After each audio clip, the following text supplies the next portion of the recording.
My girlfriend texted, "Don't freak out, I'm going to dinner with my boss." I replied, "Don't freak out, I'm going to dinner with my boss." That's what the message said, just that. No emoji, no follow-up explanation. Just words, cold, detached, like she'd rehearsed them. I remember staring at the screen for too long, feeling the room shrink around me.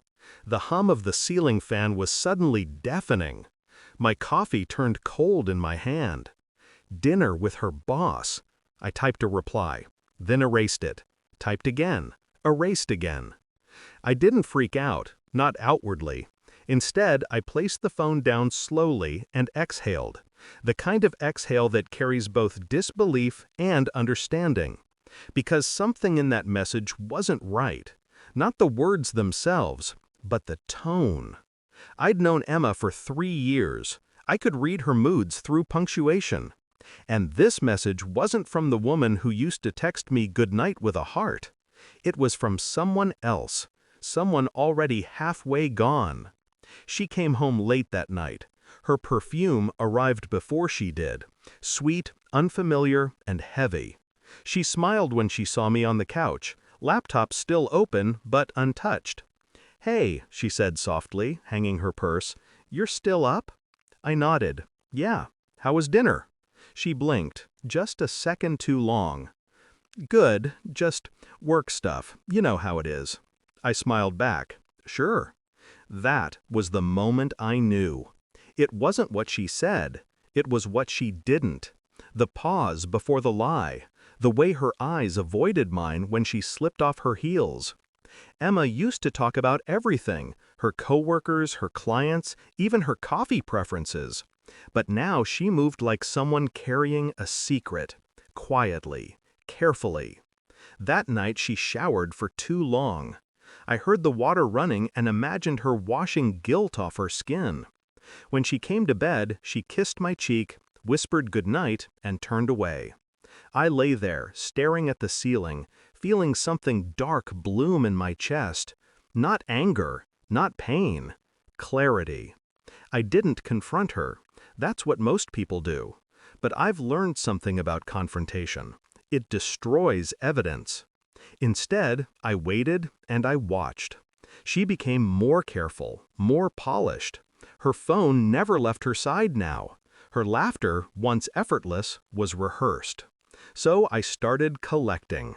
Quietly. One day she left for work early, said she had a client meeting.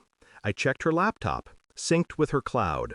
Hidden among spreadsheets was a folder named Expenses. Inside, a dinner receipt. 2 wine glasses, 1 entree, 1 dessert, 2 guests.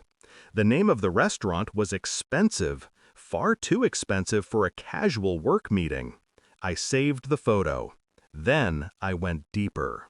I checked her car's Bluetooth history. It listed a phone number not saved in her contacts. I copied it, searched it. Her boss. Except he wasn't her boss. He was a client, married.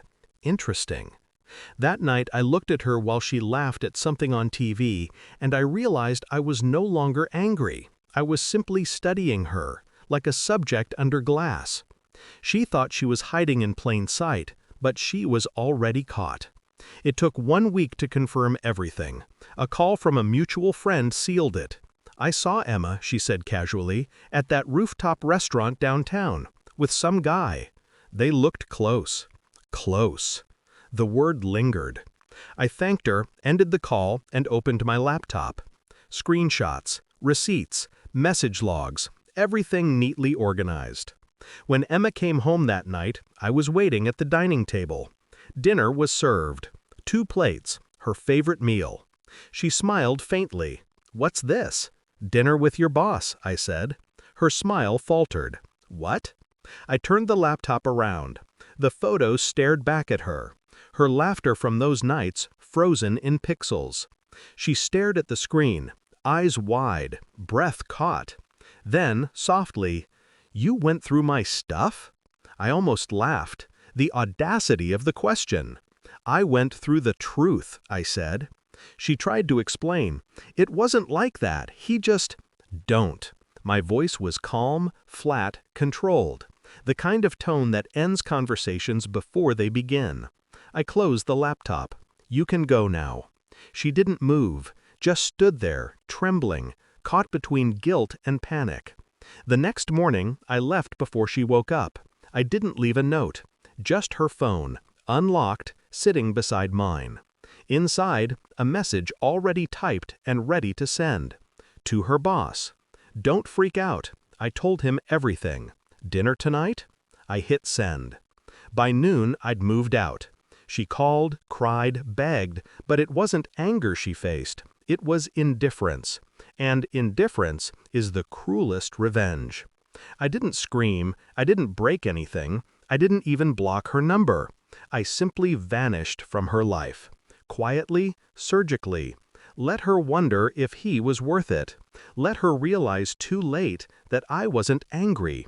I was finished. It's been months now. Sometimes her number pops up on my phone. I never answer. There's nothing left to say. People think betrayal breaks you. It doesn't. It sharpens you.